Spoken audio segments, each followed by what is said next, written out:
Hello, John Bloodworth, Gentleman Crafter here, with a little more scan and cut chat. Now, many of you will be aware that in Canvas Workspace for PC or Mac, you can use the Fit to Path tool to add text to a shape. If you weren't aware, let me just very quickly show you how that works. Basically, you would add some text, add a shape, select both, and then in the Edit tab, you would come to the bottom and click Fit to Path. This then forms the text around the shape that you've chosen. That's fine, that's great. But there are other things that we can do with it.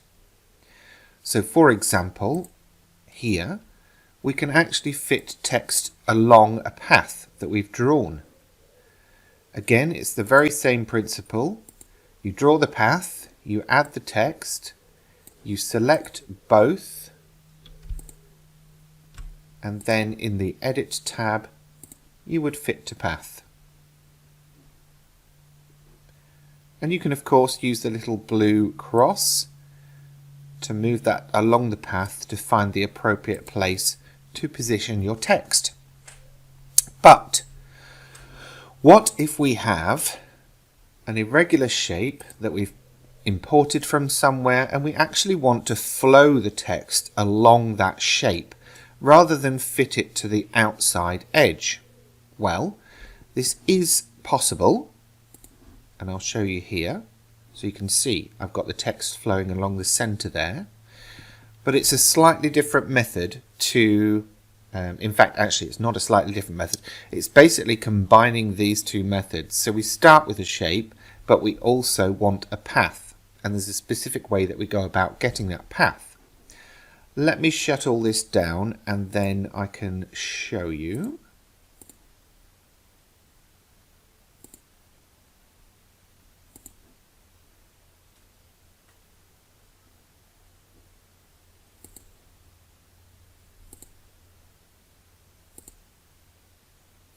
Okay, let's start by importing that shape. So I'm going to the File menu, Import from Computer, and then I'm choosing the shape that I want to use.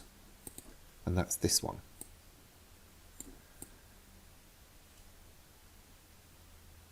Now, so that I can see what I'm doing, I'm going to remove the color fill and turn on the line fill.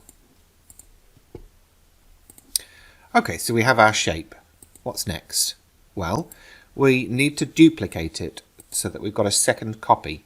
You can either copy and paste or, of course, use the right-click context menu to use the duplicate function.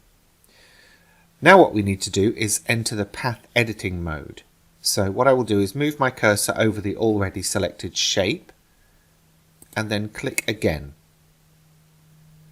Okay. I've got this line selected and this node selected, that's good. So I'm going to open that shape. Next, I'm going to select all of these nodes at the top and the one that's in the middle on the left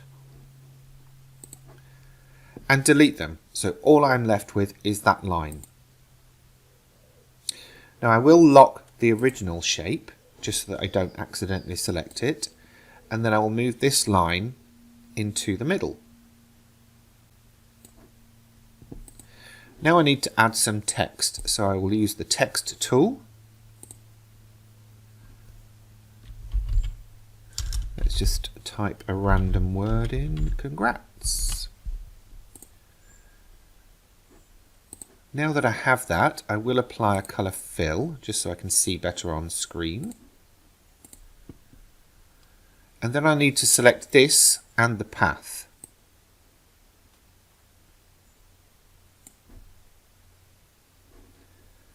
Next, in the Edit tab, use the same tool, Fit to Path. Now it's basically put it underneath at the moment, and that's fine, but I actually want it to run along the center.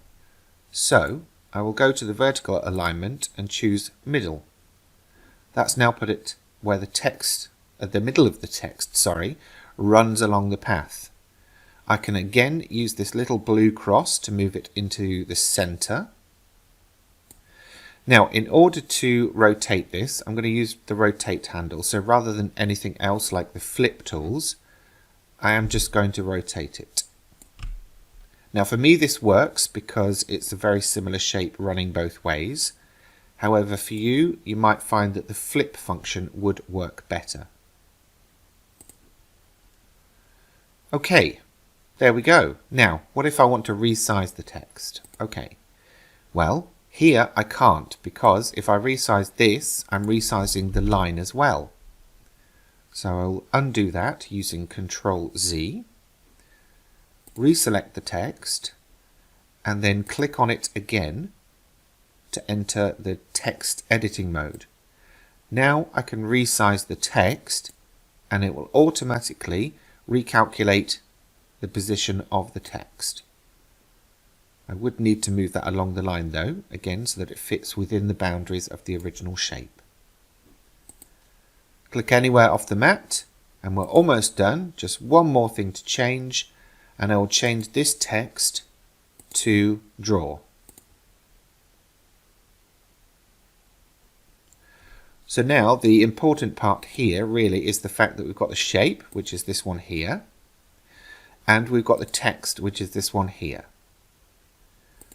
So ignore all this stuff at the bottom, that's all my examples, but basically you would then export this over to your cutting machine, run it through on the draw function to get the text, and then run it through on the cut function from the same file without changing anything to cut the banner out. And there you go, that's flowing text on a path for an irregular shape within Canvas Workspace. I hope you found this hack useful and will give it a go yourself. Of course, remember I've got lots of online courses, tuition on YouTube and Udemy, and of course my new Facebook group, so please do come and find me and get cracking with your scan and cut.